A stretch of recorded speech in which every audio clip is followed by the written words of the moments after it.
Welcome to the WWE Podcast, the most passionate and authentic wrestling analysis on the web. We've got you covered with every Raw, SmackDown, and NXT show, giving you a no bullshit opinion. We know you love wrestling. We do too. So let's get this show underway. And that's the bottom line. What? 'Cause Stone Cold said so.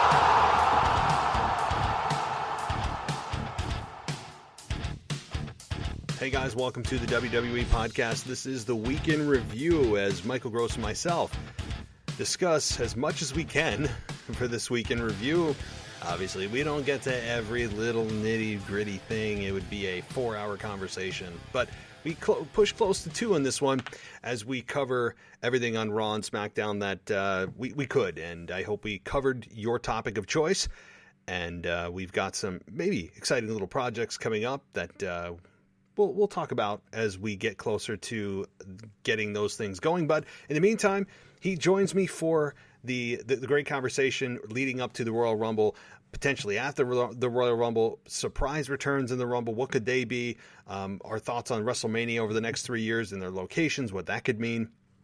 And, of course, Royal Rumble is just 2 weeks away. So with Royal Rumble just 2 weeks away, there is a lot of work that WWE still needs to do with their programs and with their title matches. And certainly, there's no shortage of news this week with Kevin Owens returning, taking Adam Pearce's place on SmackDown. On the Raw side, we've got The Fiend versus Randy Orton, assumingly at the Royal Rumble, though that hasn't been officially announced. I think it's solidly presumed. Unless they just both end up at the Rumble and have a confrontation at that point. Who knows? But I think that with Drew McIntyre also facing Goldberg, there may be some fan backlash coming at the Royal Rumble, and we discussed that and how WWE could navigate those very, very just tumultuous waters that they've gotten themselves into with a returning Goldberg, of which Michael and myself are not exactly fans of. I will put it very mildly that way. So, guys, if you haven't joined us before, thank you so much. This is the WWE Podcast, and we are here almost every single day, sometimes more than once a day, with covering Raw, SmackDown, NXT, highs and lows of the week with Mimi, which is posted usually Sunday mornings or late Saturday nights. And Michael Ritter does the SmackDown review. I covered for him this past week. He's feeling under the weather, but hopefully he'll be back this coming Saturday for your SmackDown review. And Zach Smith, who is doing our NXT reviews, drops every single Thursday. And myself, I host these weekend reviews. I do a Raw review, which is coming, of course, on Tuesday evening. And then Wednesday is your wrestling nostalgia and also your mailbag. So I record 2 shows on Wednesday. Certainly no shortage of content here on the WWE Podcast. And we are 2 weeks away from the Royal Rumble, guys. 2 weeks. It feels like I just said 3. Things are going quick. Things are going very, very quick. And it'll be Rumble, and then WrestleMania season is officially underway. So, and one last thing. If you guys would like to support us and you don't want ads in the show, you're tired of the ads, you go to patreon.com/WWE Podcast, and you go to just becoming a patron for $1 a month. You get the entire library of the WWE Podcast with 0 ads in them. So imagine that, right? You don't get any interruptions. It's just all wrestling content all the time at Patreon. So check us out there. We'll also be, and I know I keep saying this, but I'll be doing small little video there. I may even go live on Instagram, which, by the way, you can follow us at WWE_podcast or wrestling_audio on Twitter if you'd like to find us on social media. And the reason I say talking about video is because it's a whole new dynamic to include video. I mean, I'm just trying to figure out a best way to do this from a time perspective for myself. I wouldn't do long form video. It would be kind of snippets or just very quick thoughts or rants that would go onto the Patreon site, which would be exclusive for patrons, of course, but also live streaming either on Patreon and or on Instagram. So let me know your guys' thoughts. What do you think about video? Would you want to see it, at least in like kind of small snippets on YouTube or on Patreon or on Instagram? Let me know your thoughts. RealWWEpodcast@gmail.com, of course, or you can just send me DMs on Twitter and or Instagram. So, okay, let's get to the conversation with Michael Gross. We go for an hour and a half, hour and 45, talking about all the things leading to the Royal Rumble and beyond. So hope you enjoy this, guys. And of course, I'll be back on Tuesday. Until then, I'll talk to you next time. Alrighty, it is time for your week in review. Tonight, I've got back. You guys know him. Michael Gross is back. The Gardener is here to talk WWE, Raw, SmackDown, and we're just 2 weeks away from the Royal Rumble. Believe it or not, it feels like I was just saying it was 6 weeks, so man, time's going pretty quickly here. And then bam, we're into WrestleMania season. So, Michael, welcome back to the show. How you doing, man? I'm doing absolutely great. Thank you for having me back, and I just want to say hello to everybody. I've missed you all, and tonight we're just going to talk about what's going on in this week's wrestling, Raw and SmackDown. It was a pretty interesting week. It was a lot of flashbacks to what's been happening in the past weeks, but it looks like they're really trying to shape the card up, and I'm really ready to delve into it whenever you are, man. Absolutely. I mean, this is a Royal Rumble that is unfortunately going to be without fans. I know there were, people were speculating weeks ago, could WWE actually have fans there? And we obviously got the WrestleMania news for the next 3 years that WWE, and maybe I'll just get your quick opinion on that for whatever it's worth, commenting on WWE's locations. But this year, WrestleMania split into 2 nights again, with April 10th and 11th, I believe it was, of Saturday night and Sunday night, and then WrestleMania 38 is going to be in Dallas, and WrestleMania 39 is going to be in LA, as John Cena made that announcement on the WWE YouTube channel. So what are your thoughts on this announcement for the next 3 years? Well, it's a lot of wishful thinking. Unfortunately, you and I do not have the magic answer as to when this pandemic is going to end and when we're going to go to at least 50% attendance, which makes any kind of live audience somewhat worth it. So, of course, Dallas, a big wrestling town with world class, with the Von Erichs, the Freebirds, the history, the lineage. They're rabid fans. You also border Mexico, so well, you don't border Mexico, but you are in Texas, so you're close to all the lucha fans who might come across the border for the day. It's very, very much steeped in wrestling history, and so I really feel that if they open up to 50 to 75% for Dallas, it's going to be a big it's going to be a capacity crowd for that number. As far as LA goes, usually the venues, just depending, it could be a 20,000 person venue, and if they go 100% capacity at that point, it's going to be packed out. People are going to be really excited. I won't be surprised even 2 years from now if you see a ton of masks in the crowd. I really don't think our masks are going to go away for at least 5 years, which I'm happy with that because I don't want to get sick.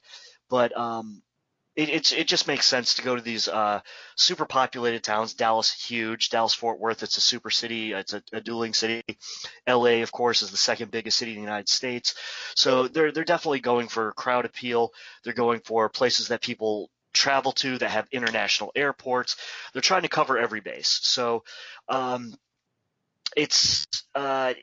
okay, so going forward, I think that they're definitely going for the biggest fan reaction possible. So, good for them, kudos. And unfortunately, neither one of those places are close to me. So I don't think I'm going to be attending anytime soon. Yeah, they aren't exactly in my neck of the woods either, all in southern locations and all thousands of miles away from me. But yeah, Dallas, particularly Arlington, which I actually specifically think is where it's at. It's like a 20-minute ride to Arlington, from what I understand. Look, it's close enough to Dallas to call it Dallas, and Dallas is a huge Southwest Airlines hub, and hopefully by that point next year, people are actually able to travel safely and all that, and the vaccine rolls out. Of course, as you mentioned, the pandemic is driving everything, which is why WWE kind of waved the white flag this year and just was like, guys, we're not going to wait until the last minute. It's a 2-night event. I will be shocked if there's anyone in attendance. I mean, just because it's 2 nights, does that mean maybe they have a 10%, 20% capacity? I doubt it. I still think that they're just kind of going, well, this is over again this year. No fans, which is my thought. I would still love to see fans in the arena. We all would, but certainly the pandemic and how it's going to drive out and the infection rate, everything else is really the key point in how WWE is going to move forward. But I think that WrestleMania, them doing that this way and their faux news report that I kind of hated but loved in a weird way. I didn't hate it as much as I thought I was going to.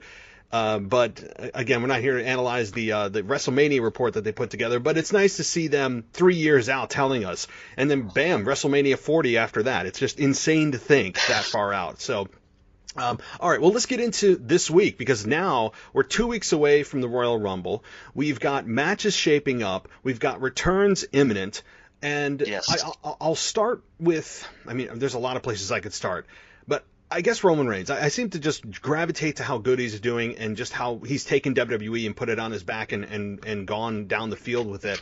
And Roman Reigns this week was bullying Adam Pearce, and he got Adam Pearce to sign the no DQ stipulation for their match for the Universal Championship at the Royal Rumble, and then he got him to sign a last man standing, only to have Adam Pearce, in his mic cutting out in and out, but you kind of knew what he was saying, that it's standard language in the contracts for WWE that if someone is unable to compete, a suitable replacement will be selected. Since he's the person who can't compete, he's going to select his own replacement, which was a returning Kevin Owens. So what did you think about this? This goes two ways for me. First of all, I really have always been a big fan of a longer storyline. That way you have some lineage in the meaning of it. Once they started the In Your House thing many years ago, and they started doing the monthly pay-per-view, I don't like the 3-week build and then all of a sudden I'm on to the next person. Well, it just doesn't make sense to me how they've tried to push that mold for so long. So I like longer storylines. However, with this being said, I think it would have been better for it to be somebody else. I'm not exactly looking for a super shock factor, but it would have been better for Kevin Owens if it happened on the night as opposed to SmackDown beforehand. And I think that would have been a better swerve for it, especially another week's build up, Adam Pearce being nervous, things like that. So it didn't look as in your face or so predictable. It's not that I need a surprise, but I just think it would have went a little bit further because this is going to be the third match. I really don't see them taking that title off of Reigns anytime soon. So with that being said, they always talk about being strong in defeat. Well, Owens looked good in defeat twice, even being thrown from, dear Lord, god-awful heights. But at this point, if he loses again, he is no longer strong in defeat. He kind of looks like the guy who just can't get it done.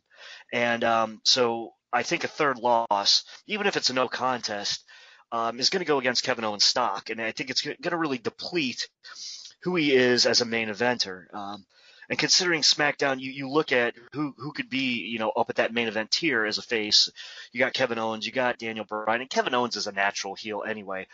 I like him as a face, but it's like Triple H. You're just waiting for the moment for him to turn his back. I just think that it's cool. It would have been better to happen that night. Adam Pearce to, all of a sudden pull his hamstring and be like, but I found a suitable replacement. Could have worked out a little bit better in that aspect. How about you? I guess I'm a little bit more excited about this than you. I'm not off the page about it. I guess just I think that the matches that they've had over the subsequent months have been higher than and better than I thought they would be. And I know that Kevin Owens can deliver a great match. I know Roman Reigns can deliver a great match. But their match at TLC for me was, and I know this is saying a lot, and you may agree or disagree, I think that may have been Kevin Owens' best match in WWE to date with Roman Reigns at TLC. It was just, I absolutely loved that match with those two, and they're going back to the well again. Now, as you mentioned, and to your point, do I think Kevin Owens is going to capture the Universal Championship? I would say probably not, but as you know, there's also, just like you mentioned, there is that third loss in a row that would, there does reach a point where you are no longer Teflon, and a loss will damage you, and this one I think will hurt Kevin Owens. Now, could he still win by hook or crook? I mean, Roman Reigns, that is, of course, that's how he won his last couple of matches, but I think that this one could really sting with Kevin Owens, which means, do they possibly put the belt on him? I still, as much as I love Kevin Owens, and I love him on the mic, I love him as a character, I still don't think it's worth taking the belt off of Roman this close to WrestleMania with all the momentum that Roman Reigns has had. He hasn't had a misstep. He hasn't had a single misstep in my mind since he turned heel in late August. It's been, 5 months since Roman Reigns has turned heel, and it's been the best 5 months of his career, and he hasn't had one misstep. It's absolutely amazing. So that's really hard for me to swallow, to say myself that I don't want Kevin Owens capturing the Universal Championship from a heel Roman Reigns simply because of how great Roman Reigns has been. And we also got Apollo Crews coming into the mix, having a conversation with Roman Reigns, so maybe Apollo Crews gets involved and costs Kevin Owens at Royal Rumble. But what do you think about that dynamic with Apollo getting involved now? I absolutely love it. Apollo's biggest thing is that the guy, I mean, his build is amazing. His athleticism is off the charts. He can do things that many wrestlers cannot do in that ring. And if you don't believe me, just look at his indie stuff.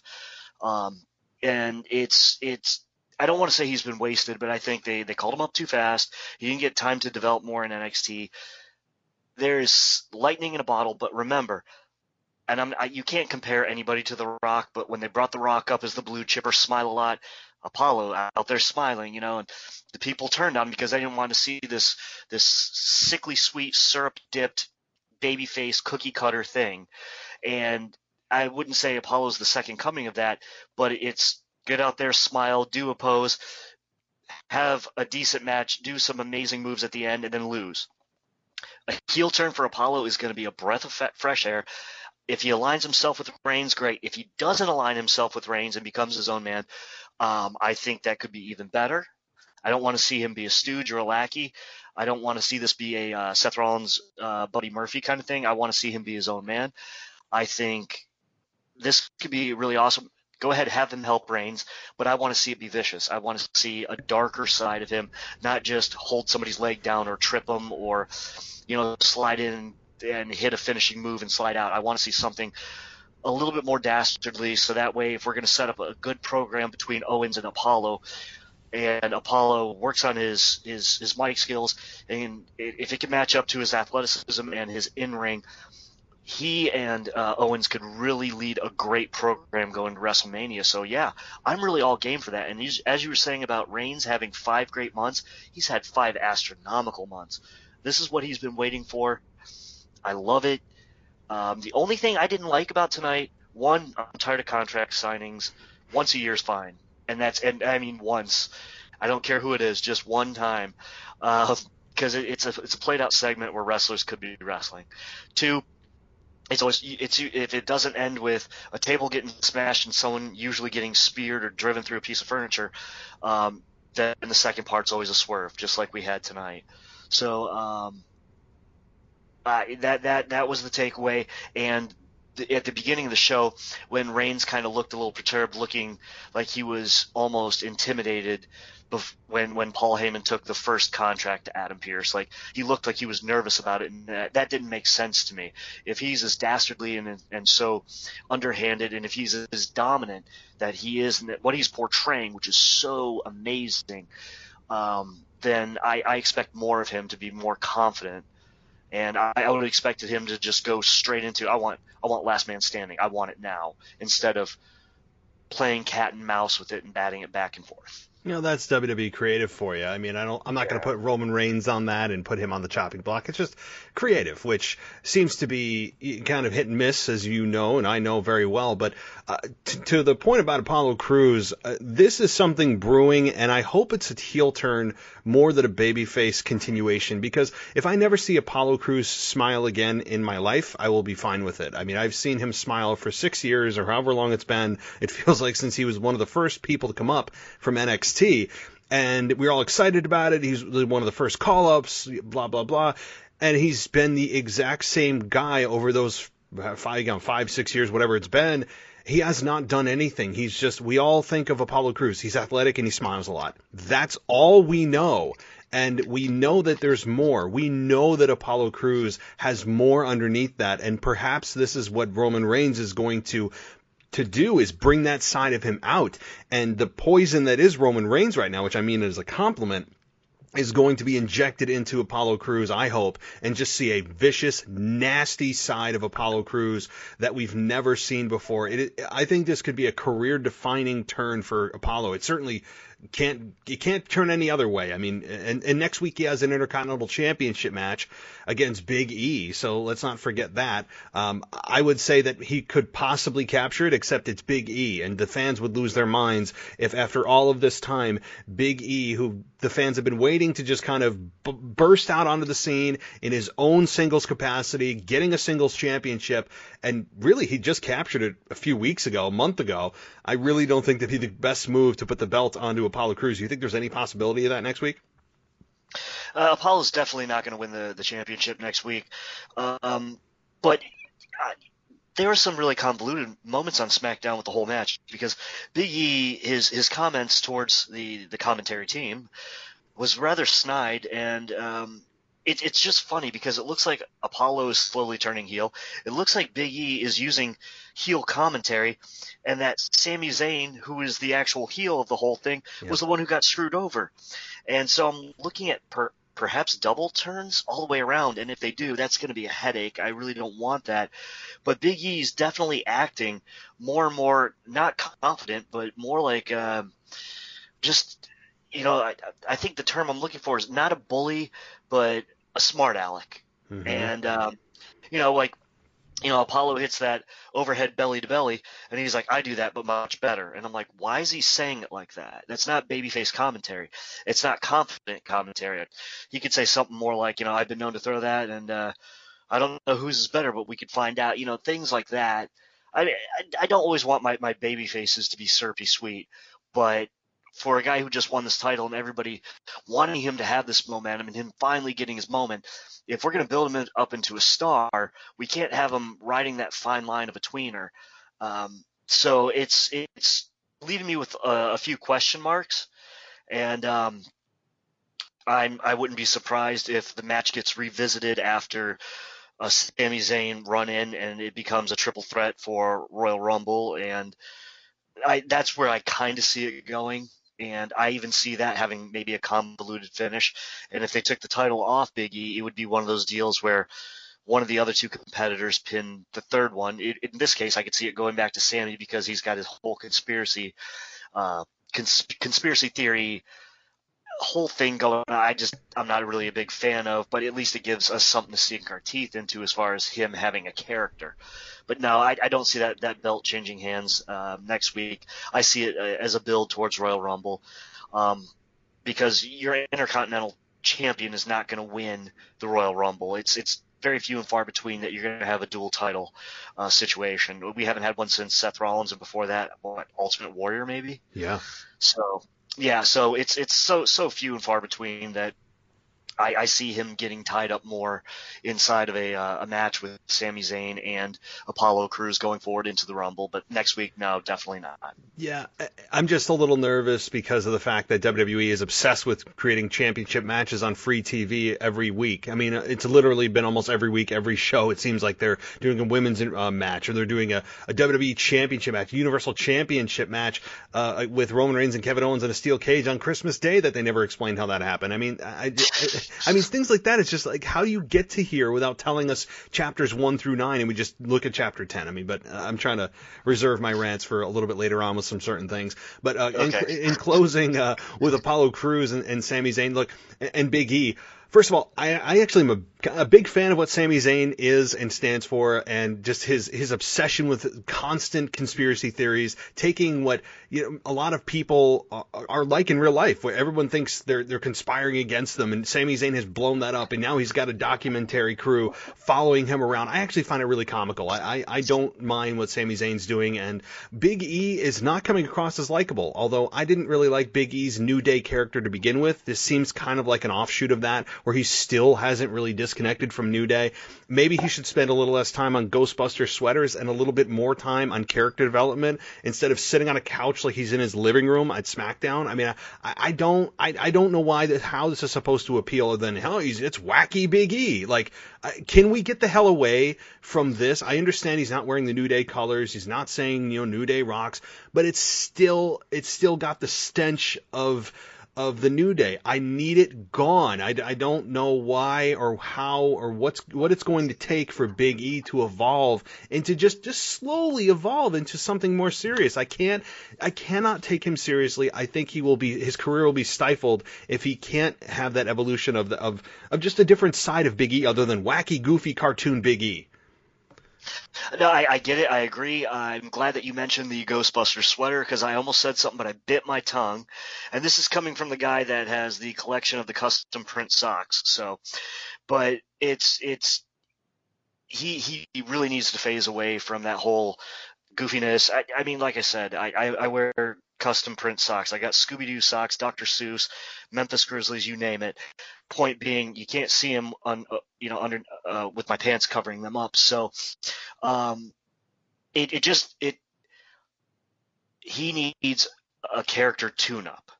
It doesn't have to be a 180. He just has to tune it up. That's what Kurt Angle did. You went from goofy to slower to angry to frustrated to psychopath to the man making Steve Austin tap out. He needs a character tune-up. And my other thing is he's got to pick a direction as far as, is he a face, is he a heel? If it's confidence, come across as confidence. Don't come across as a heel in the making. I do like his singles push. I really want to see it go somewhere. And also, the other thing I took away from the match for everybody else is, for all you wrestling historians out there, isn't Sami Zayn starting to look a little bit like the original rock and roller Buck Zumhoff from the AWA? Yeah. Sorry, folks, if you know who that is, cool. And if you don't, look it up, and hopefully his career doesn't go the way of Zumhoff's. And if you don't know what I mean, you might want to look that up too. But yeah, let's tune up the character. Thank God there's no pancakes anymore. I would rather see him come out dressed as a professional. I want to see him in a suit and not a bow tie, like a regular straight tie, delivering a straightforward promo, talking about what he likes and he doesn't like about his opponent. But when he gets in that ring, I want to see him not necessarily Goldberg eviscerate people. I want to see him do his regular, but then when he does his belly to belly, I want to see a little bit more power in it. I want it to show when he puts you down on the mat, he's going to drive you right through that mat. You're not messing with this guy that, had rainbow-colored unicorn tights. You're messing with a man who might just rip your head off and leave it on a stick. Mm-hmm. I don't feel that with Big E. With a guy that is as strong as Big E is, I think, number one, yes, I would like to see that evolution of Big E. That doesn't mean he needs to be all serious all the time and turn into this dark character and become the guy that sits in a room and asks people to knock on the door. I don't need that, okay? But what I do need is an evolution. I'm not seeing an evolution. It's just another variant of the New Day character, Big E, and that's the part I have the biggest problem with Big E is just the goofiness, the whole like not taking things seriously, kind of a heel. I think they're presenting him as a babyface. I don't think that they have any intention of turning him heel. They feel that this is endearing or entertaining to the fans at home.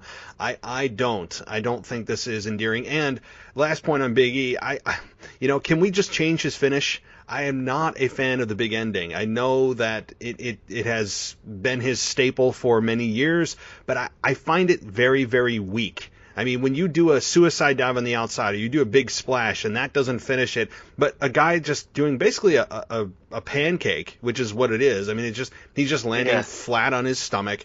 That ends the match. I mean, I can't buy it. It's been so many years, and I still can't buy that the big ending, after all the crazy stuff that him and the New Day and the Usos throughout the years have done to each other, kicking each other in the jaws and doing flips and all these things. And the big ending, which is just a front bump on your stomach, is what ends the match. I still can't buy it. I don't know. Maybe, do you have a problem with his finish, or am I just nitpicking? No, you're not nitpicking at all, because with the size of that guy, I mean, he has arms like trees and he has legs the size of people. Yeah. Okay? The man can do whatever he wants to do to somebody. It's the same thing with Braun Strowman's running power slam. It kind of made sense for Davey Boy Smith, but this is 20 years later. And the size of Strowman, he should be doing a release powerbomb or something like that. I mean, there's no shame in having people having the same finisher as long as you throw in somewhat of a variant. Someone could use a DDT, but Andrade uses a hammerlock DDT. Just by putting that arm in a curled position, it changes the move in nature somewhat. It makes it a signature. Now, if you look at the big ending with his arm the way it is, it's nothing more than a diamond cutter to your stomach. Yeah. What is that? That's it. It is a very weak looking finish that I have never ever bought ever. And I don't maybe he could do, like you said, a power bomb or some kind of variant of the last ride the Undertaker used to do. He's certainly strong enough to do it to 95% of the guys on the roster, outside of maybe like Braun Strowman or, a guy that's like 300 pounds. He could pull off a last ride type of power bomb, or maybe just add a damn submission. I don't know. Either way, and I think we're probably, preaching on deaf ears here to WWE Creative. It's not it's not at the top of their list. We've got to finish. Why mess with it? Because it looks terrible. It's terrible. It's just so weak after, nonetheless. Okay, moving on. Shinsuke Nakamura, sticking on this kind of SmackDown theme here. I gave my SmackDown review last night, but I haven't heard yours, obviously. With what they're doing with Shinsuke, they've clearly turned him back babyface. They gave him the Rising Sun entrance music back. He had a big breakout tournament or a gauntlet last week, beating 3 guys in a row cleanly. And what do you think this is for Shinsuke Nakamura? I mean, do you think that perhaps this is a springboard into something bigger, or is it just, we're done with Cesaro and Shinsuke as a tag team? Let's just break them up, and they'll be kind of mid-Carter, mid-upper Carters for a while. What do you think's happening here? They're going rockers on it. Obviously, it's going to be built towards Nakamura versus Cesaro because of the whole nature of the Daniel Bryan situation, which I was still really surprised that Cesaro went over Daniel Bryan, but we'll get into that a little bit later. What I'm really seeing right now is that they're trying to build up Nakamura. The problem is he has to wash off the stench of being basically having to cleanly lose to Jinder Mahal, not being able to beat the worst idea of a world champion in probably the last 20 years. Oh wait, I forgot about the Miz, but seriously, yeah, but I agree. No, I honestly, like, the Jinder Mahal experiment was one of the worst things I've ever seen. Gotta give him credit for trying. Like, I don't blame him for trying. Like, but the execution. Yeah. The execution was terrible, and to go over somebody as talented as Nakamura. Okay, with the dirty win, I see you have to beat Nakamura, but with the clean win, even though there was some distraction with that hurt his character, that set him back years.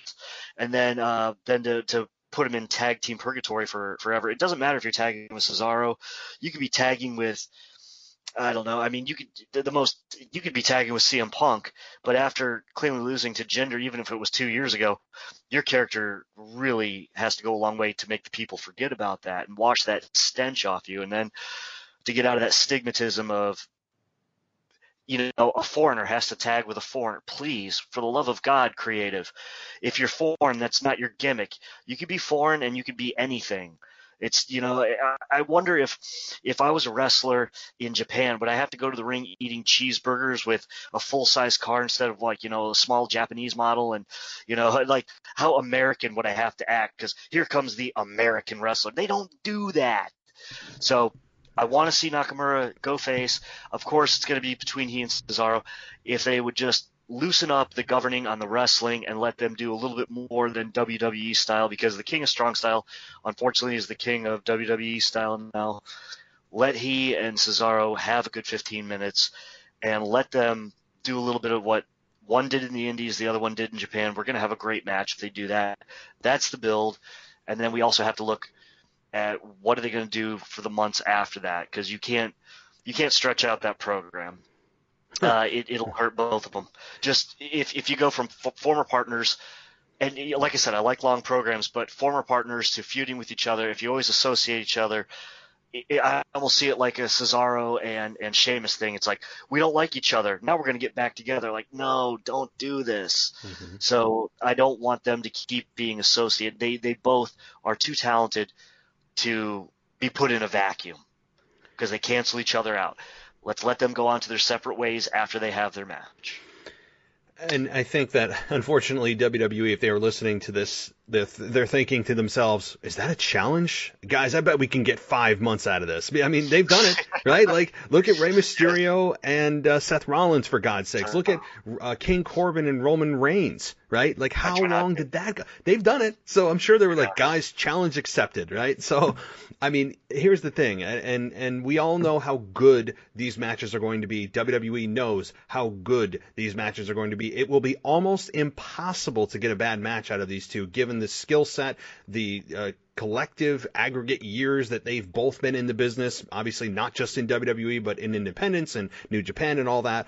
We understand the quality of match that we're going to get. That is completely sold, and it's locked in. We know this, and that's great. But it comes down to, are the fans just going to get flat out tired of seeing this story if the story reasons for it continuing are weak? And that is where things could break down, and the fans are like, okay, like, we're done. I mean, 3 is like that magic number. 3 in a program is that magic number. You know, you can get 3 pay-per-views at the most, usually, before fans are like, can we just end this? I mean, it's over with. And very rarely do they go beyond it where fans are like, we want more, we want more, we want more. WWE takes something when they think they have something that works, and they just drill it into the ground until the fans are like, we did love this, 4 months ago, and now you've completely just squeezed every drop of juice out of it, and now we don't want to see it anymore. WWE has had a habit of that forever. When they grab something, they just go, oh, we're going to do this forever. We're going to do this for months and months and months. And I'm scared about this. This could last a long time, to the point of where we're like, we don't want to see this match anymore. I'm scared because they know that this is just a shoe-in. Every time they're together, they're going to have a really good match to great match. So I'm scared. I think you may have put that out into the universe there. Well, overexposure is the key to mediocrity, and that's unfortunately with Bruce Pritchard going out and making that public statement that he believes that fans do not want change. I mean, there was another company that believed in that, and I believe Vince bought it for pennies on the dollar. So, we really need, I don't need, like I said, the 3-week build to a new opponent all the time. A couple months for a feud is fine to me. If you can go old school for 4 months, but if you do, I only want 2 matches between them and at least 2 months apart. Or if you are really building it like in the old days when you had the big 4, I want a great build. I want everything in there. So you really want to see the two go at it. But overexposure, if I have the same thing week in, week out, or just month in, month out, it's really going to kill it. And these two are way too talented to be, 6 months from now trying to fight for the 24/7 title because they were just overexposed. Oh God, please. No. I don't know where. I don't even know if WWE knows where beyond this program that's coming in. Look, I'm looking forward to it because it hasn't happened yet, and these two are going to put on really good matches, and that's great.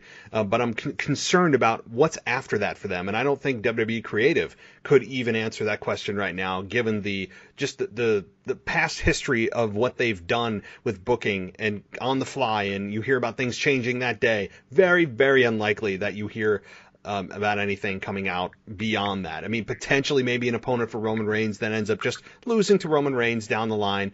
But again, that depends on if Roman Reigns is still champion after WrestleMania. So, but as we get to Daniel Bryan, I do want to touch on that because Daniel Bryan is in this kind of quasi weird group as the alpha. He's in like an alpha academy with Chad Gable and God Almighty Otis. And it just feels weird to me that Daniel Bryan, who's taken some big losses the last 2 weeks, by the way, he's lost clean to Cesaro, clean to Shinsuke Nakamura. And if, prior to that you had told me where they are in the pecking order, Shinsuke Nakamura and Cesaro would have been way down here. And again, where they've been portrayed, of course, not in my mind where they should be. And Daniel Bryan would have been kind of like, my top 5 in terms of, who should win a match and who should probably lose that match. So it was very shocking to see Daniel Bryan lose twice clean. And then he's part of this Alpha Academy with Otis, he's taking lessons and he's taking advice from Chad Gable and Otis. Like, how is this even? Shouldn't it be kind of the other way around? I mean, Daniel Bryan is one of the most respected, one of the most seasoned and traveled superstars in WWE, and yet they're treating him like Chad Gable and Otis are some kind of value-adding machines to Daniel Bryan. I'm not understanding. What the heck's going on? Well, his stock has definitely fallen. It all started with the haircut. It sounds stupid, but man, that haircut's gotta go. Like, you've got 5 other guys with that same haircut. It works for some people. It doesn't work for him. He looked better with his classic look, whether it be the beard and the Jesus hair or the American Dragon look, anything but that Miz hair. I know that the rumors on the dirt sheets going around is that Daniel Bryan, just like AJ Styles, is probably in the last contract of his career. They've made their millions. They can retire. He's got a beautiful wife. She's got a reality show. They're not hurting for cash. AJ's made his millions. He's good to go.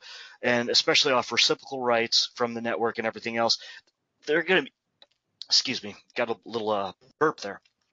They are going to be making tens of thousands of dollars, every quarter off just merchandise and just any kind of rights from their likeness. So with that being said, if he's trying to elevate them, all he's doing is hurting the downside of his career. Gable, okay, we got a guy that proudly announced himself as Shorty G and became the butt of the writers' jokes and Vince McMahon's jokes because he's incredibly gifted, but he's short. Otis, I don't even want to touch that. There was a point where his career could have been salvaged if they kept him in his tag team and turned that tag team into a couple of blue collar, tough guys, some rough and ready kind of guys. Instead, they made him worse and worse and worse, and they made him look like a special needs. I don't know what the word I'm looking for is, without trying to break our censorship pact.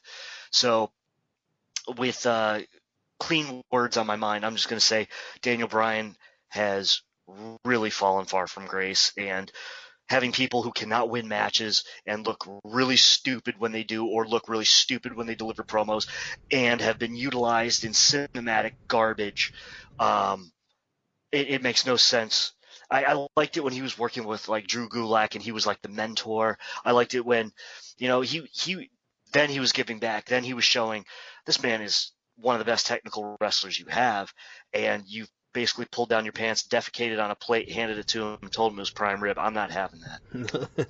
Well, that's a hell of a visual. I think certainly Daniel Bryan should be at the point of his career where he is the teacher, not the student. I mean, I'm not buying the fact that this guy is learning anything from this faux alpha academy. I was fine with it if it was just Chad Gable and Otis doing their silly thing, and I'm glad Otis finally just got a singlet, and not constantly wearing shirts that are 8 sizes too small. So there's that. Okay, there's at least that. They've made him a much, much, much smaller role on SmackDown. I think they heard the fans loud and clear. Thank God. But then they brought Daniel Bryan in as if he's the one who's the student. Why? It's so backwards. And then he gets booked to lose clean twice to Shinsuke Nakamura and Cesaro. Again, nothing against those guys, but in terms of where everyone's been the last few years, it was very shocking losses for Daniel Bryan in my eyes. So I'm a little concerned, but then I hear rumors of, it's going to be Daniel Bryan versus Roman Reigns at WrestleMania, and I'm thinking to myself, well, they're doing a hell of a job of turning you the other way to make you think it's not going to happen. I really don't think that that's the case. I don't see Daniel Bryan versus Roman Reigns at WrestleMania. Personally, I don't. Just because of what they've done, the damage the last couple weeks. Now, could they repair it? Sure, they could repair it over the next month or two, but I don't know. First of all, you're right. Get rid of the damn haircut. Grow it out, shave your head, do anything but what you're doing now. Like anything. I don't care what it is. Grow a mustache. Seriously, anything. That haircut it does remind me of The Miz, of which we'll get to that too.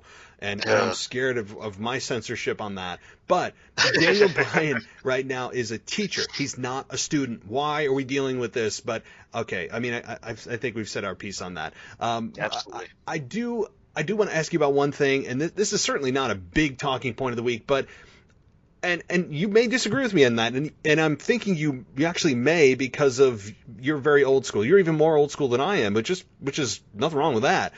But Billy Kay, over the last several weeks, has been at first, I was kind of embarrassed. I was kind of like, oh, God, terrible comedy. Here we go. They broke up the Iconics for what? And then, Peyton Royce is just getting back into another tag team. Billie Kay's pretending to carry around a resume, and she's just trying to fit in. Although over the last several weeks, she's actually been kind of growing on me to the point of where I somehow in my brain have connected two of my brain cells to want to see Billie Kay every week. And I don't know how that happened. And I mean that in a way that's, she is so all in on her character. Even it's preposterous that she has this resume with all these things on it that are clearly just garbage. And I also think that she has a knack for comedy in a very niche way, and in kind of a way that you don't expect her to have. And it's very, very difficult to do comedy. It's even more difficult to do comedy in wrestling when it's produced and forced for people that are not meant to do comedy. So I think Billie Kay, to me, has kind of just this lovable loser feel to her, where she's trying to fit in. She was with the Riot Squad this past week, saying that she listens to Blink 182. I mean, just these ridiculous things. But I don't find it in a way that's eye rolling in their normal, traditional, produced matches way that we crapped on all summer long with all the pay-per-views they did. But in a way that's just, it's almost endearing for this lovable loser that this is to me babyface now. She's on commentary this week. She's unofficially official on the Riot Squad. I don't know. Maybe I'm just going crazy. What do you think about Billie Kay? Okay, so my notes on her for this past SmackDown is that first of all, her commentary was god-awful. And I don't know. One thing I've never been sure of, they always talk about like Vince or somebody else is in the ear of your commentary crew, which I just could never do that. If I couldn't call it on the fly, I just don't understand how someone's supposed to be telling me something and how I'm supposed to say it at the same time. My brain just doesn't work that synapse that easily. With that being said, I don't think that when the wrestlers have the headsets on, that they are necessarily being fed by somebody backstage. And you could tell that, I think, in this case, because it seemed like she was drifting off or really did not know what to say. Like she was at a loss for words, or really trying to stretch out whatever she was saying. It is kind of funny with the whole, resume. I taught her this, I taught her that. As far as her in-ring goes, she's got a long way to go. And of course, being the associate of the Riot Squad, I mean, I could see the interference coming. I could see what was going to happen. Of course, we had one of 3 dreaded roll-ups this week. But I have to put my finger on the pulse of this a little bit longer, because this could go one of two ways. It could get ridiculous and basically, Liv Morgan or Ruby Riott beats the shnikes out of her and leaves her in a ditch somewhere. Or she could be faking the whole time, this whole thing, and she's actually trying to get them to lose and eventually goes into a feud with them, which I would actually be for the latter, just because if she works on her in-ring,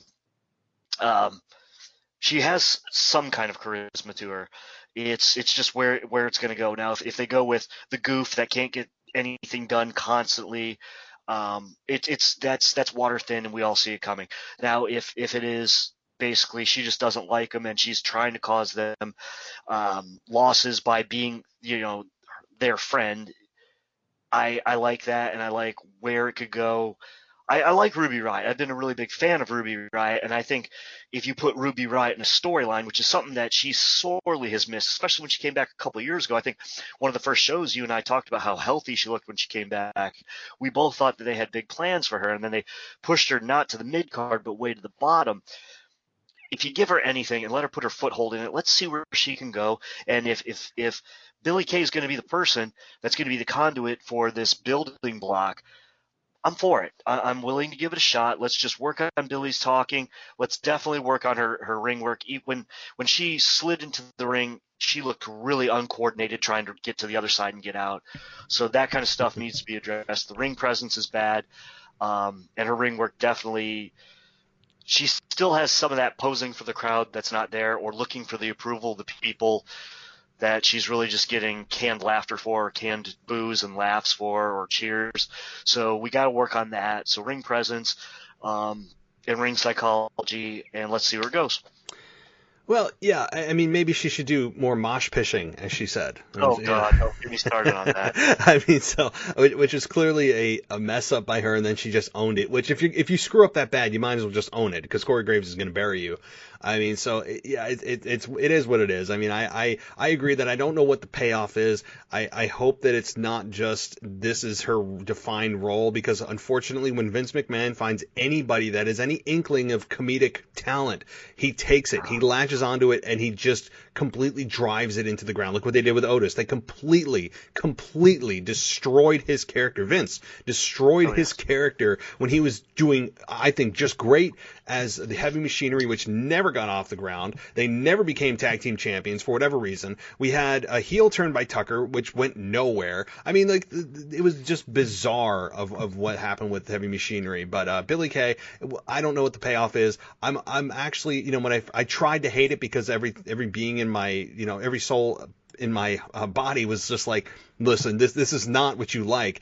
You should not be liking this. Why are you liking this? You want to just change the channel? And I don't know what it is. I could have just I could have had a senior moment. I don't know. But okay, I want to move on though to somebody who's not good at commentary, and that is, to me, Dominic Mysterio. I don't think Dominic Mysterio.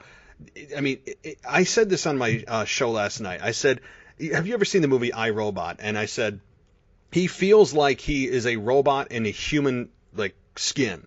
He is on the microphone the most, just, you talk about uninspiring. I mean, I don't know if he's just gun shy. I don't know if he just has, you know, just focused all of his talent and all of his time on in-ring ability and just forgot about promo class and skipped promo class every week. I don't know. I don't know what it is, and he's extremely reserved. I want to shake him and be like, yo, like, is there someone in there? Hello? I just see nothing. I see a guy that is good in the ring. I think he's Rey Mysterio's son. We've got that. Okay, great. The whole King Corbin deal it's certainly better than Seth Rollins. Like, I'll say that. We can get the hell away from Seth Rollins now. Hallelujah. And I guess no pun intended. That is gone and finally behind us. But then Rey Mysterio goes backstage and tells his son, listen, son, you know, you've never dealt with anybody like this dangerous, like Baron Corbin. And I'm thinking to myself, oh, you mean like the guy that you guys fought for 7 months, the guy that gouged your eye out and attacked your family? Like, yeah, nobody's as dangerous as Baron Corbin. I'm like, what are you talking about, Ray? Like, I don't know. So, quick comments on Rey Mysterio and Dominic and King Corbin. Anything? Real easy, real quick. So Dominic is the right place, the right time. He's the son of Rey Mysterio. If he was not the son of Rey Mysterio and he has the talent he has, he'd still be stuck in NXT for at least another 3 or 4 years. I want everybody to realize that Adam Cole, who's one of the best wrestlers out there, is stuck in NXT forever, and Dominic is on the main roster. I just want you to digest that. Ooh. But Adam Cole is not the son of Shawn Michaels, or he's not the son of Bret Hart. He's not the son of somebody else who is a legend. So with that being said, Finn Balor is on NXT and Dominic is on the main roster. The guy cannot talk. He doesn't have his dad's charisma. What made Rey Mysterio is that he's 5'3". Dominic is 6'1", something like that. Okay, so he's never going to be his dad. He's never going to win a world championship. He'll be lucky to hold the IC or US for a couple of months. He's going to have that second generation stigma. There's for every Dominic out there, there's one Randy Orton, and there's a lot more Dominics and Ted DiBiase Jr.'s and so on and so forth in WWE's eyes. He doesn't have that niche that his dad did. With that being said, Corbin versus Rey Mysterio was a typical what you got, what you paid for. Corbin hit his spots, Rey Mysterio hit his spot. I don't understand why all of a sudden they had this argument backstage. Dominic, ever since the Seth Rollins thing, he's been the one with the attitude. He wants something. It also once again looks like he might be turning on his dad. Dear Lord, this stuff is water thin. Please don't do that, because the kid Ray really needs to nurture him some more. He needs to work on promos. I don't know where it's going, and especially when they said, I know the person to talk to. I am afraid. Who I can't think of anybody who had that great Baron Corbin feud that, unless he's going to go get the advice of Roman Reigns too. My Lord, where are we going with this? So that's where I'm stuck with it. Yeah.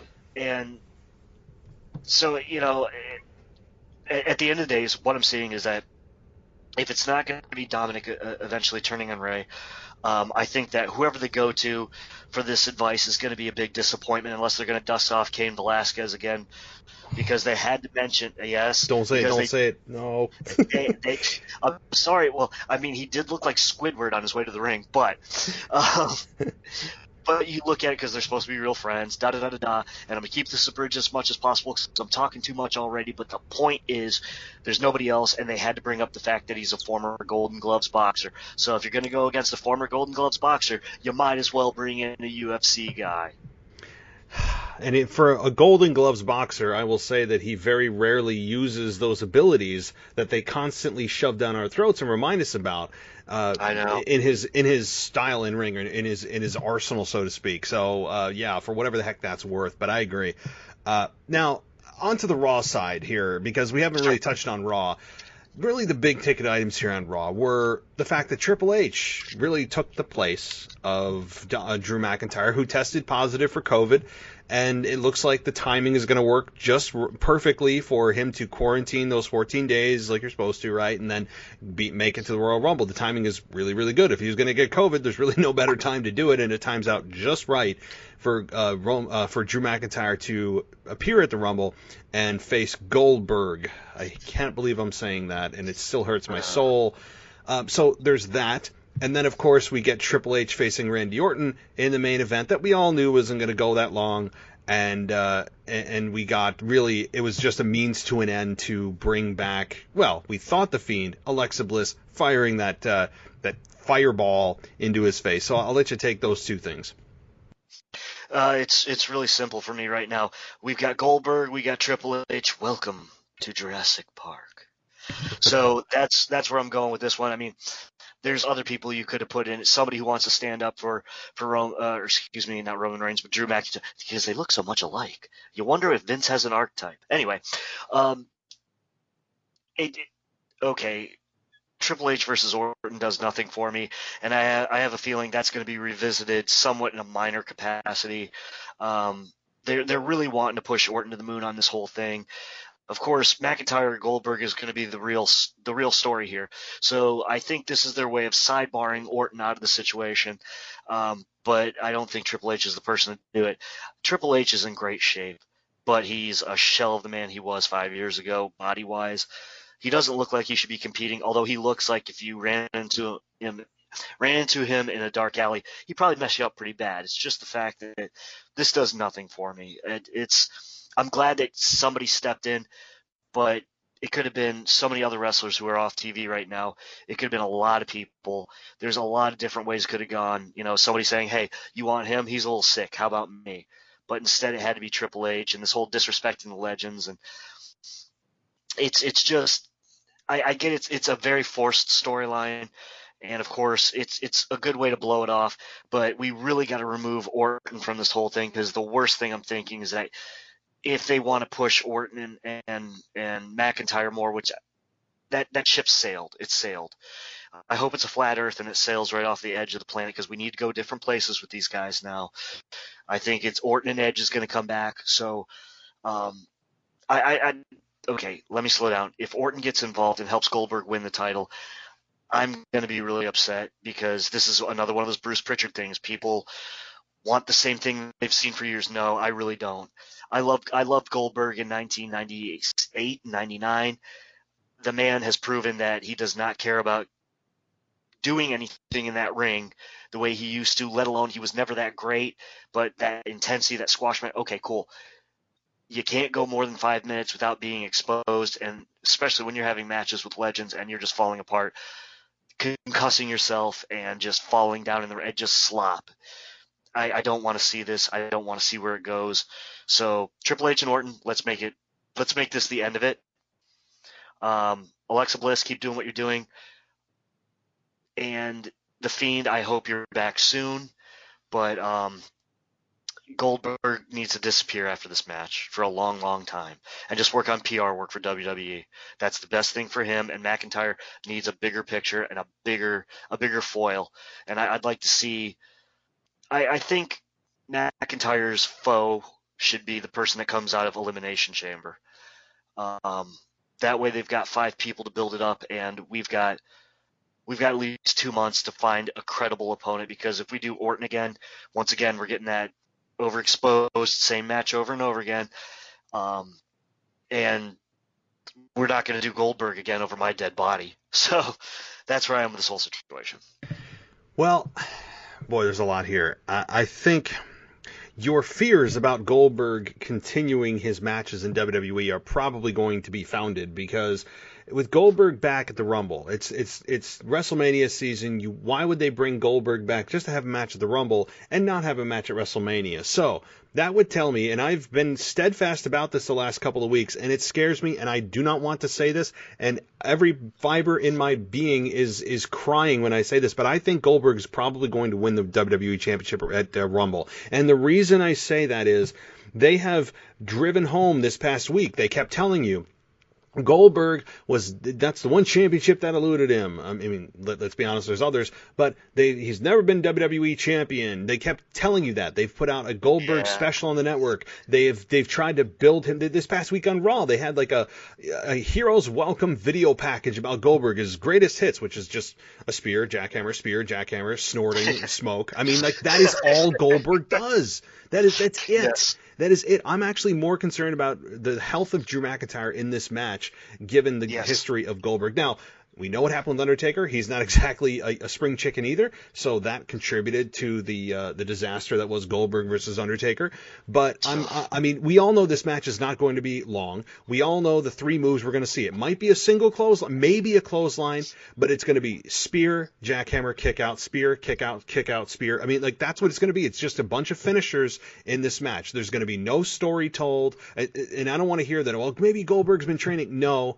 That's not what Goldberg's been doing. Look, the guy's in great shape for 50-some years old, and I'm not taking that away from him. I've said this many times. Goldberg is a family man. Everything I've heard, he's a great human being, and that's wonderful. But in 2021, Goldberg has no business being in WWE. I have no idea who is driving Goldberg back here, or in the ear of Vince McMahon, to say, oh man, the fans want Goldberg. I want to talk to these fans, these imaginary fans that live out there that want to see Goldberg back in WWE. I don't know who or why anybody would want him back. And furthermore, he spits in the face of the style that we have kind of grown accustomed to in the modern era of wrestling, meaning that people want to see longer matches. They want to see great maneuvers. They put a lot of emphasis on the actual story told in the ring.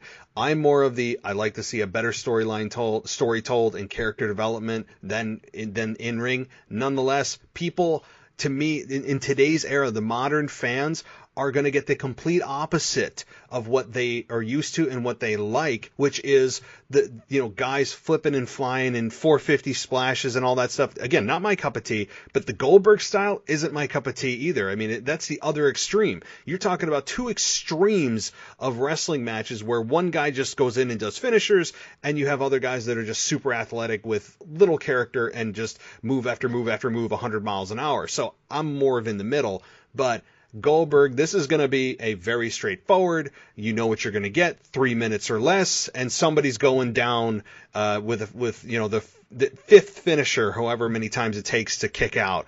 I'm not looking forward to this at all. I watch it because it's Goldberg, fine. I mean, I know how big of a star he is or was in WCW, but I'm not in any way like super excited about this. This does nothing for me. I don't think it does anything for most fans, and most fans, by the way, are younger than they would have, or are at the age where they wouldn't even have known or watched Goldberg at the time that he was actually a star, which is why they're trying to put specials out. Oh, this is what he did. This is what he used to be. I don't know. And lastly, on this whole thing. Goldberg coming in, his logic for coming in and challenging Drew McIntyre was respect. And that suddenly he has the ability, the clairvoyance, to be able to read Drew McIntyre's mind as he thinks that Drew McIntyre thinks that he could beat the legends that were in their prime when he's in his prime, and that's disrespectful. Yet Goldberg is the one who split the Red Sea, so to speak, on Legends Raw, comes out, and then as Drew McIntyre was going to pay homage to the legends as they were standing there clapping for him, he gets in the face of Drew McIntyre being disrespectful himself. So I'm really just sad that there aren't fans here to completely just boo Goldberg out of the building here. I don't know how you're building Goldberg as a babyface. It seems that they are. I just wish fans were there so that WWE could really, really hear what the fans think of Goldberg at this stage of his career. Well, it's almost like oxymoronic booking, okay, because you have a guy who is a career babyface becoming a heel or going after a man who believes that he's disrespecting the legends, while you had a man who claims to be the legend killer all night blatantly disrespecting the legends, yet there's no repercussions for him from Goldberg. That's what we call WWE creative not paying attention to the product they're putting in front of you. You know, why should I plug a hole in a boat that's the size of a quarter when I've got the one the size of a bowling ball in the other corner? It doesn't make sense. You know, I don't get where they're going with this. You have one guy in Randy Orton doing everything that Goldberg is claiming Drew McIntyre did, but yet he's going after the wrong guy. What? I don't. Who wrote this? You know, and you were talking about who are these fans that want to see Goldberg back in the ring. Well, it's all these fans. There's millions of them named Bruce Pritchard, and he's got about 50 friends. They all have Chromebooks that they're working on, and they can't sneeze in front of the boss. And they really want to write soap operas, but hey, they'll get their start in pro wrestling. They've never watched it before, but hey, you know, I mean, Jinder Mahal looks muscular, so why don't we put a belt on him? We'll just create a reason. This is hard to watch. I just. Very. Now, if they turn Goldberg outright heel, I might be slightly more interested. Not that I would go out of my way to, purchase a pay-per-view if that was such a thing to go see Goldberg, but at least it would be more in line with how the fans deal with and think of him now. They think of him now as just this legacy star that was a WCW guy, mind you, and most of the WWE fans knew of him, but most of the WWE fans were WWE fans, the older generation, I believe, were more of the ones that watched Raw. I mean, that's how I think of it. Of course, he had crossover audience and all that, but he was a WCW guy. He was not a WWE guy. He comes in, takes the spot of a younger guy that could be getting that opportunity. Goldberg's not going anywhere, he's not sticking around. He's a 50-some-year-old guy that comes in, does a couple of spears, captures the championship, drops the championship, and leaves. There is zero value to Goldberg. To me, Goldberg needs WWE. WWE does not need Goldberg. It is not that way anymore. This is a completely unbalanced equation that they've got backwards. And I don't know who is in Vince's ear thinking that they need to bring Goldberg back every WrestleMania season.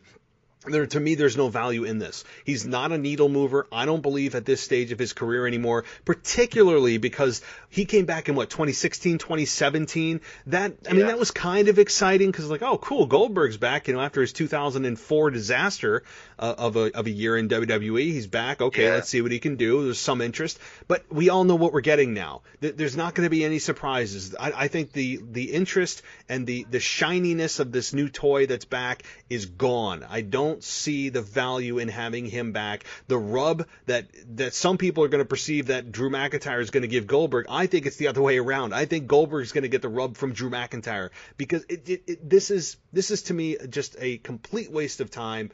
And if Goldberg captures the championship at the Royal Rumble and it's a clean victory, I want to see Twitter literally explode that night. I think, especially, given all the political stuff going on, it's already on the fringes right now. So I think it's going to completely erupt if Goldberg beats Drew McIntyre clean and Goldberg is there holding the championship up, pointing at the WrestleMania sign.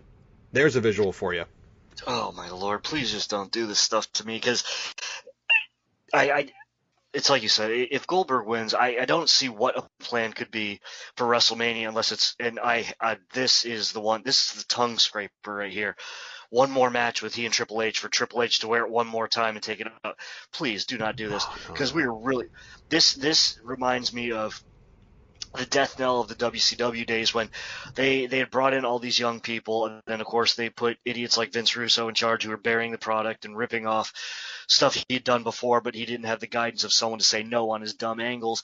And then you only had all these people who'd been around like 25 plus years that the fans were tired of seeing, and that's where they're going. And the ratings are diving. The ratings in WCW's death are almost 2.5 times higher than current Raw and SmackDown ratings. That's some food for thought right there. And while Goldberg was fun then, he's not fun now. While Triple H was fun then in Raw, he's let him do his stuff behind the scenes now, because Cornette always says it, I can't miss you if you don't go away, but at some point you got to stay away. Your time has come and gone. Let's pass on the knowledge. Let's work behind the scenes. Lord knows, I mean, I'm 45 years old, and if I wanted to wrestle, I would love to, but my body never developed that way.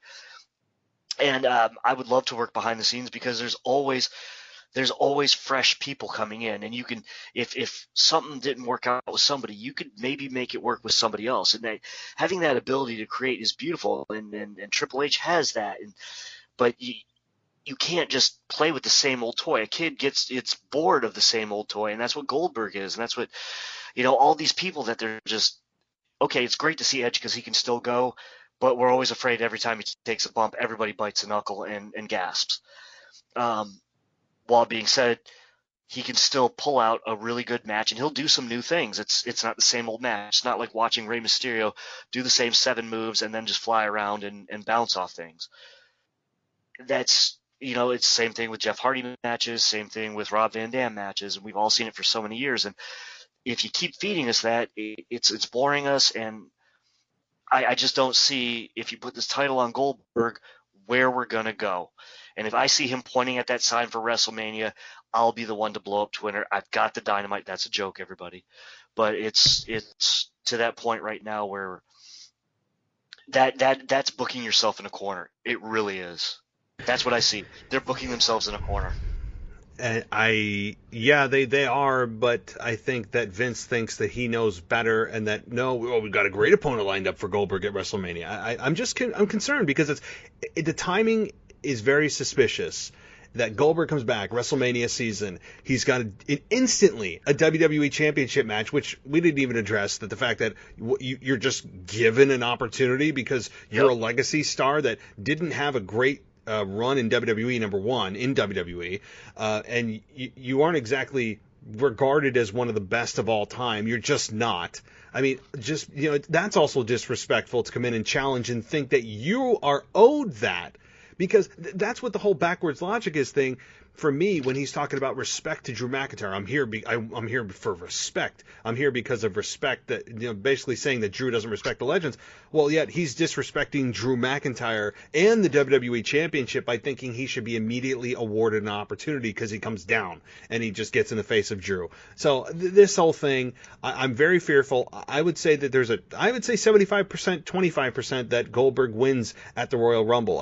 That's how I feel right now. And then the next 2 weeks of television could change my mind. Drew is obviously not going to be there in a in-person capacity because of COVID. I don't think we'll see him in person until the Rumble itself, which is the smart thing to do. And so we'll have to deal with the backstage or the at-home promos that Drew was going to give. So, okay, moving on. I do want to ask you about another thing that may incite us, but maybe it won't incite you. Charlotte Flair, Lacey Evans, Ric Flair, that whole conundrum. What happened, obviously, was Ric Flair turned heel on his daughter at 2 years old, 74 years old, however old he is. I'm serious. I mean, you know how old he is. He is involved in a storyline, but not just involved in a storyline. He actually turned heel on his daughter. I am very perplexed by this, because What is the payoff of him and Lacey Evans? Okay, he's a sugar daddy to Lacey Evans. They make out, they go to the hotel room, and who knows after that. I mean, am I supposed to care about Ric Flair's sex life at this point in my life, at this point in his life? And how does this help Charlotte? I would argue, I should say, that this does not help Charlotte, that it actually takes away from the focus of Charlotte. She has finally, over the years, gotten rid of the stigma that, oh, she's just Ric Flair's daughter. She, to me, has really carved her own path. I'm not of the belief that she's only there because of Rick. I think that Rick certainly opened the door, but she was the one that kicked the damn ball down the field and carried it and scored a touchdown, for a football reference for you NFC, AFC championship folks out there who are watching football. But I think that Ric Flair right now is not needed in any capacity. I don't see the payoff. What are you going to have, a Charlotte versus Ric match? I don't understand what's going on. This is bizarro world to me. There's no need for Ric Flair to be involved in anything Charlotte does right now. What do you think? Oh, I absolutely agree. Here's my takeaways from it is the fact that I don't want to misquote myself, or excuse me, don't quote me on this, but I believe that they did a similar storyline to this a couple of years ago where Rick was coming out and it was costing her matches and there was an incident between them. I think I want to say it was like 2018, maybe 2017, but like I said, I wouldn't quote me on it, but I could swear there was a similar storyline to this, which once again, people don't like change, right, Bruce? At 71 years old, first of all, in high def, it's sad to see him because he has like red spots on his face, like when people start to get older and the skin breaks down a little bit. He doesn't look like the man he used to be. And so I'm having a hard time believing that their whole thing with Lacey Evans is like, wasn't she like a former Marine and she's a proud mother and a proud married woman and she's all about women's rights, and now she's turning her back on all of her beliefs and everything that she was about to shack up with a 71-year-old legend. And of course, Space Mountain still has the longest line in the park or whatever, according to him, but I think Space Mountain might be broke down and old. And this is another case of we'll use a storyline from 1985 kind of thing. It's bad booking, it's bad writing, it's bad creative, it's water thin. I don't see Lacey Evans as top tier talent. Her wrestling match with Charlotte was, I don't want to say it was garbage, but Lacey should still be in NXT in my opinion. I understand that Vince was in love with her for some reason and wanted to bring her up. She has a look. It's weird because if you pay attention, sometimes her southern accent comes and goes. And her in-ring work just needs polished up. It's not terrible, but it's sure as hell she's not one of the four horsewomen. She needs a lot of work done. She needs to make her moves crisp. Just running from one side of the ring to the other, it's supposed to be you take three giant leaps, turn, hit the ropes. She takes like 6 steps sometimes, little baby steps to make her turn. It looks very not as scripted, but I forgot what I'm supposed to do. How do I do it now? I better be at this point in this place. Like she's trying to remember the match in her mind as she's going. At some points, I almost see her lips going like she's like verbalizing it. And it's not quite the level of deer in the headlights, but she needs some work. She needs some work. Ring presence is not that great. Ring awareness is definitely bad. And the fluidity of her moves is it's off. It's only a 5 out of 10. Now, not everybody can be Ric Flair himself and be a 10, but with this women's division, it is. I would say that in fluidity, when Charlotte's on, she wrestles a Sasha Banks, a Bayley, a Becky Lynch, or Shayna Baszler. I mean, some of these women, we've got a 10 out of 10 in fluidity. They know how to make the match go. They know how to stretch it out. They can tell a story. Lacey Evans can't tell a story, and the storyline that she's in currently is really, really bad. Yeah. And I just don't see where it's going. I see it blowing up, and I don't see how she's a top-tier talent when you have so many other women. I'd rather see somebody like Dana Brooke, who's been there forever, who actually can go and just doesn't get the opportunity, get a shot, and do something and develop a character there. Oh yeah, Dana Brooke. I mean, I think she is one of the most underutilized and abused, not obviously in a physical way, but in a kind of a booking way, abused talents. That is just, she's always there to take the pinfall, always there as the butt of the joke, always there to be the one to tap out. And once in a while, I'd like to see Dana Brooke actually break out, and I think that fans respect somebody that sticks around for that long, being that mistreated, and booking wise, of course. I think that she has really a kind of I think if you were to put her in a kind of a Kofi Kingston scenario from Elimination Chamber a couple of years ago, she could be one of those breakout stars where all of a sudden, wait a minute, Dana Brooke could possibly win the championship, where it's kind of, it's that organic kind of movement for her. And I don't think that's right now, but I think that it's there, and maybe that WWE doesn't realize it's there because of how long she's been there. When you cut your teeth, so to speak, in front of fans for that long, and you take your bumps and you take your humiliations for as long as Dana Brooke has, I think the fans are ready to go, hey, wait a minute, why don't we do something with her, right? So that could possibly be down the road, or maybe not. It could never happen. But yeah, certainly, I don't know. With your comments about Lacey Evans in the ring, she doesn't feel a match. She tries to remember the match. And when you don't feel it and you just go, okay, this next, then this next, then this next, instead of like just kind of feeling the moment, and maybe she is feeling it, but she's not showing it, certainly. I don't think she's terrible in the ring, but the problem is when you put her against all the other women on the roster that she's been in the ring with, she becomes exposed quickly. That's, I think, the problem. If you put her in the Divas era, she would look like, the second coming of Charlotte Flair. I mean, she would be, it's all because she's right next to some of the best of all time right now. So, all right, well, just kind of one other thing here, and then we'll wrap things up. But, and I know we aren't going to be able to touch on everything because there's just too much to talk about. But Keith Lee, Sheamus, that dynamic, and then Miz and Morrison. Mr. Money in the Bank, once again, hit both of them. Go ahead. Okay, Mr. Money in the Bank deserves to get in a car, drive off that planet, or actually, get in the boat with the other wrestlers and, flat earth it and just fall off. He is channel changing heat for me. The guy does not need that Money in the Bank. What he needs to do is just stick to reality TV. His in-ring's terrible. He has done nothing but destroy John Morrison's career with the help of WWE's creative. Now that John Morrison went from a man that you wanted to watch in Lucha Underground and his appearances on Impact, and he's basically turned into the Potsy Weber to the Happy Days gang, it's really, really sad. The way he's acting, the way just everything, and he's always the one to take the pin. It makes no sense for him to repeat after and try to act like The Miz is just garbage. And I don't care about the Money in the Bank briefcase. The only thing I like about the fact that they keep screwing it up is it's making the under titles look good again. It's making the U.S. title and the Intercontinental title have more prestige instead of this fictitious contract inside a briefcase that you have to, for some reason, carry around with you all the time. It's inane. I've never liked it. That's just me. That's personal. Whatever. John Morrison's being hurt really bad. Sheamus and Keith, I'm glad they got the win, because if it went the other way, I'd probably be angry, and they wouldn't have let Morrison get the pin on anybody anyway.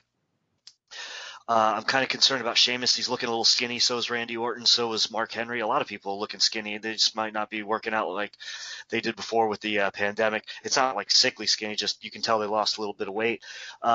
But with that being said, I was never the biggest Sheamus fan because he's kind of a generic power wrestler, kick punch dynamic. However, since he's been working this Keith Lee and angle with McIntyre, he's looked a lot better in the ring. I can tell he's trying a little bit more. His fluidity has gone up a little bit. It's not a masterpiece, but I can tell he's improving. Even though he's been around all these years, something's happening. Maybe it's losing the weight, not being as big and bulky, not always doing the pound on the chest 10 times and, calling to a crowd that's not there. He's trying a little bit more. That's what I've noticed in the last month and a half with him, is that his efforts aren't the same. And so I'm seeing improvement. And so I got to take my hat off to him and say, hey, you're doing better. If you can keep it up, maybe we can get you to a different level, get you a better finisher than that stupid kick, because I can't stand it. Just because it's everybody and their brother who was a big person used the kick to the face, whatever. Keith Lee, I love Keith Lee. I think he's amazing.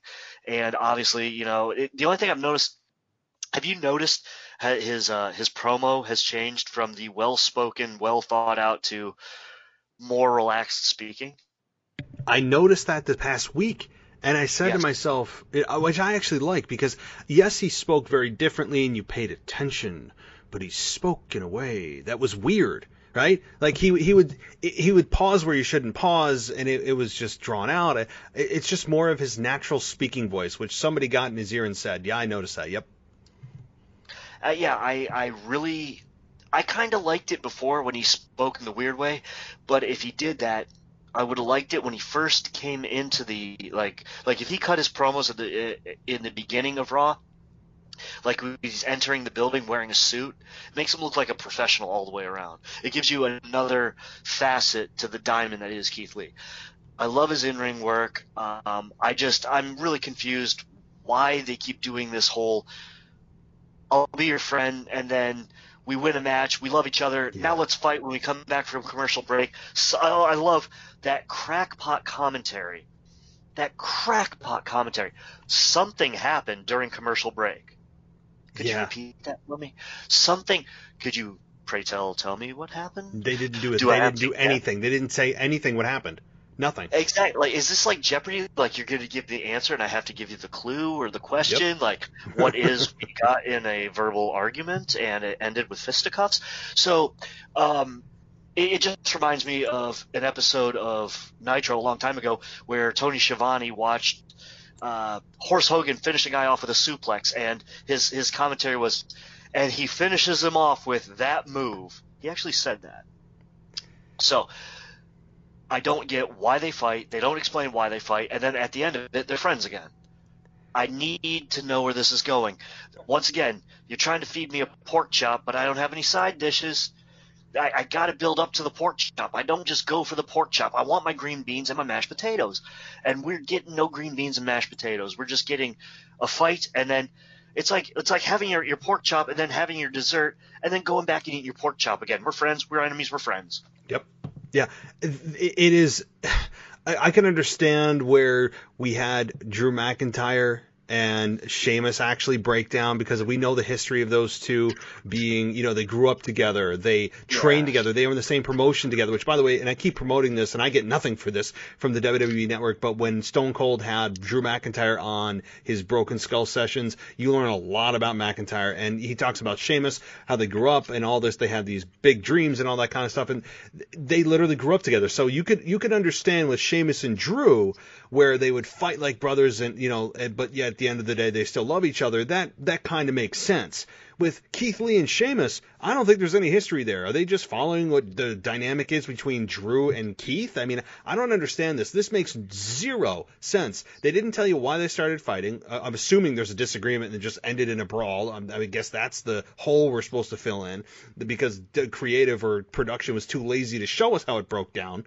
But yeah. I don't know. That was weird. But again, okay, if they have a match, then why the hell am I supposed to care who wins? Because they're going to end up making out at the end of the match anyway. Like, I don't care if you don't care. So I don't know. This is very, very weird, and it's not to crap on Sheamus, who I think has really kind of put himself back into the island of relevancy to take a line out of Roman Reigns' career right now, but also Keith Lee, who was immediately interjected into beating Randy Orton, the hottest heel in the company, in the very first match he had, which I still get very angry about when I think about. And then he gets interjected into WWE Championship opportunities, and now he's in this Drew McIntyre and Sheamus kind of weird rivalry they got going on. I ultimately think it's going to be Keith Lee versus Sheamus at the Rumble, or they just enter the Rumble directly. I don't know, because all you have to do, by the way, is just declare that you're in the match and you're in the match. I mean, that's how it works. I'm with you 100%. Obviously, this is going to go somewhere, but this is one of those deals. This is the convoluted booking. This is when you get writers who think that they are smarter than your average bear. So it's like, well, we're going to tease it, but you don't know what's going to happen, and the rest of us are saying it's going to explode. They're not going to get along. Like, we see it from a mile away. This isn't like watching the movie Memento, where you find out that everything the guy was hunting for, he had already done, and he was just being used as a pawn. This is like water thin. We could see it from a mile away kind of thing. They're not going to get along. The only thing I can see with this is they might be the last two people in the Rumble, and that's where, it explodes again because they eliminate some big threat, and, then they blow up. And at that point, it's too little too late, because then you have to figure who's the winner going to face. If it's going to be Sheamus versus McIntyre at WrestleMania, that's going to, while it has a little bit of legs to it, I don't see it being a marquee match. Or if it's Keith Lee and he goes on to face Roman Reigns, that could have something. But that's going to be, you're going to have to really force that build. And of course, you're switching shows. You're going from a Raw guy going after a SmackDown guy.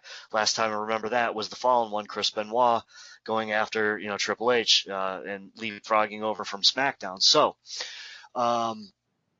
I don't know what is going to happen as far as the potential of one of those two winning the Rumble, but their friendship is going to be short-lived. And yeah, you could work something out with McIntyre and Sheamus, but I really don't see it as being a big potential draw.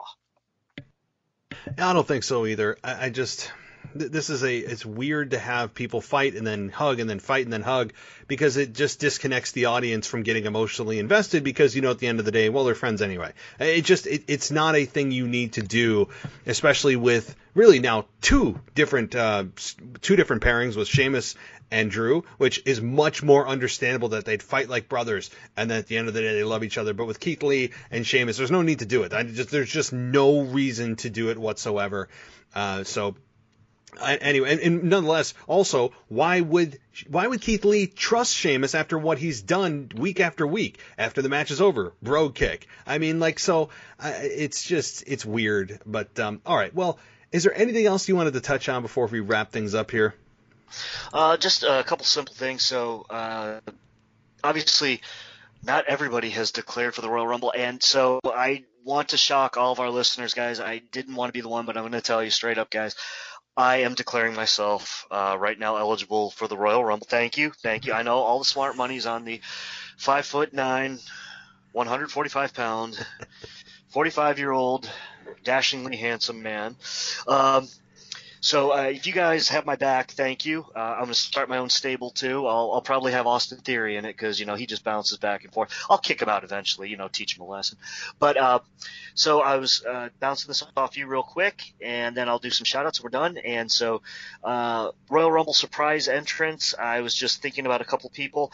I would hope it might be the return of Samoa Joe to active wrestling, but I got a bad feeling that we're never going to see him wrestle again. I think it could be the debut of Damian Priest as a main roster star. And then maybe the reemergence of Brock Lesnar on his limited schedule. However, I don't know how that would play out, because he versus either McIntyre or Reigns, depending, or he versus Goldberg. If Goldberg happens again, it's not going to be a marquee matchup. With that being said, the two I fear is Lars Sullivan coming back and going on a tear if he's not fired at that point. I don't know what's going to happen with that guy. I really don't. And, it wouldn't be one of our shared podcast shows if I didn't bring up the name of Lars Sullivan. And the worst idea is Baron Corbin going on a tear inside the Royal Rumble, beating down both Rey and Dominic, only for Cain Velasquez to come out to the Rumble and make the save. What are you doing? Oh, God. Oh, you're hurting me. My insides. On the women's real quick. Yeah. Rhea Ripley making a main roster debut, and the thing that we all want to see, the unsigned legend out there, Tessa Blanchard. Ooh.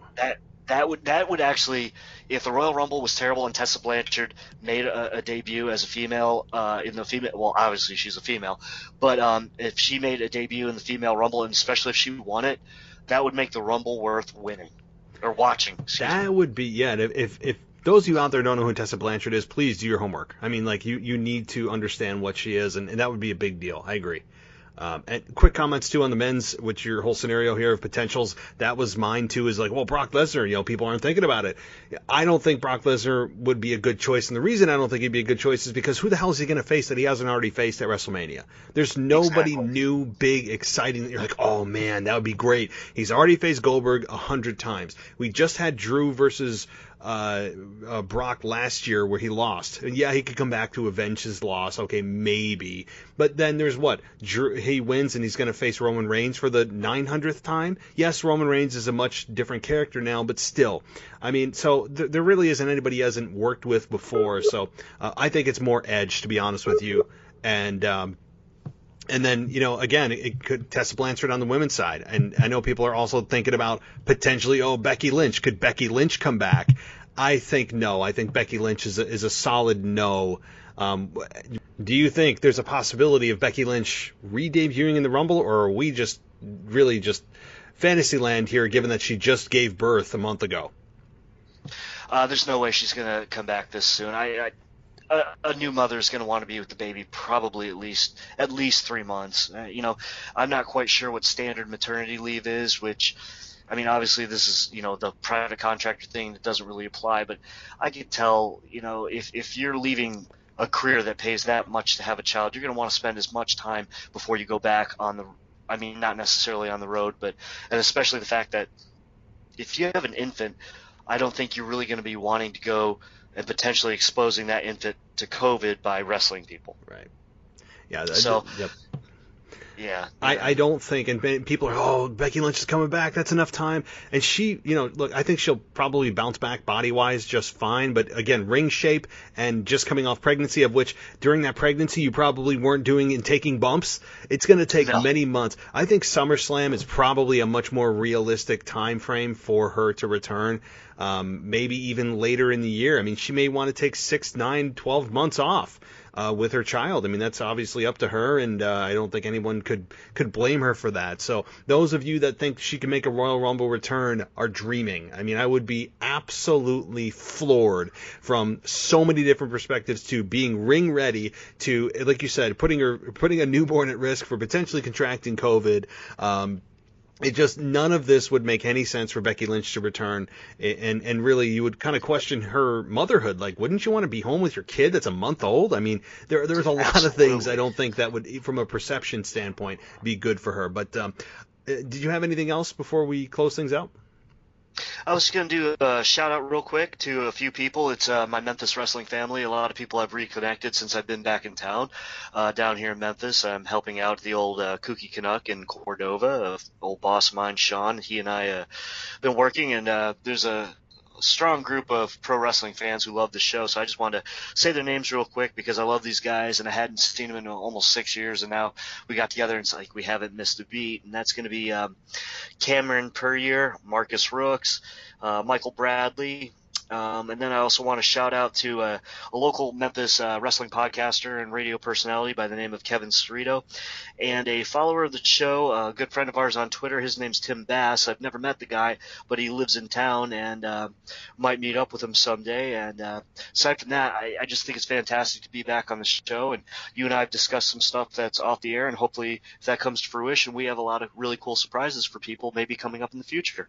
Absolutely, yeah, and we'll kind of keep that under wraps for now, but I think we do have some fun things coming up in the future, in the coming months, and just in time for WrestleMania season, so I will say that. So, Michael, it's great to have you back.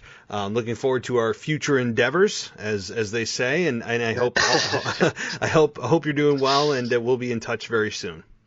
Absolutely, sir. You have a great night, and everybody out there, take care of yourselves. Absolutely. Thanks, Michael. All right, good night, sir. Good night.